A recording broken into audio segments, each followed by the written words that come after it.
I hope you're ready for some math, because this lesson is all about operations, and operations are all about math. Like data sources, the operations hold numbers that other tools and objects can use. However, most operations get that number by performing mathematical calculations. First, we have the distance operator. This is the least mathematical of the operations. It simply calculates the distance between two objects. In the properties, we have three options to check out. Type determines how the operator will calculate the distance. World uses full 3D space, while plane only uses horizontal distance. Height is not taken into account.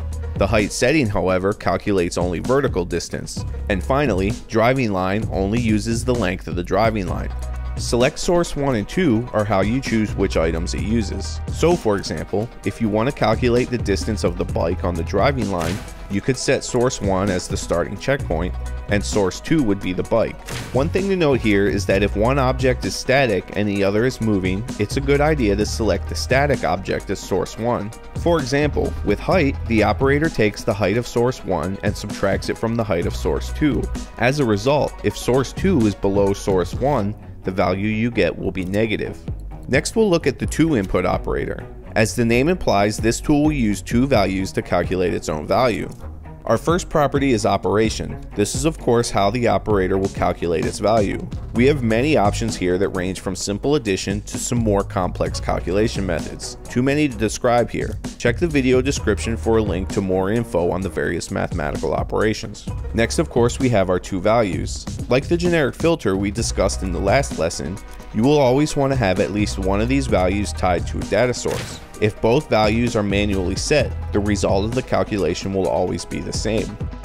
That leads us to the n input operator. This one is similar to the two input operator, but can use many values to calculate its own.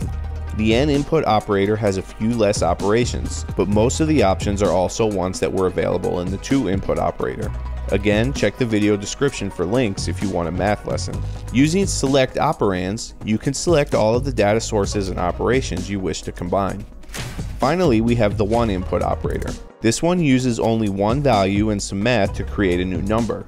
Operation chooses how you will manipulate the value. Again, many different options, so check the links for more info.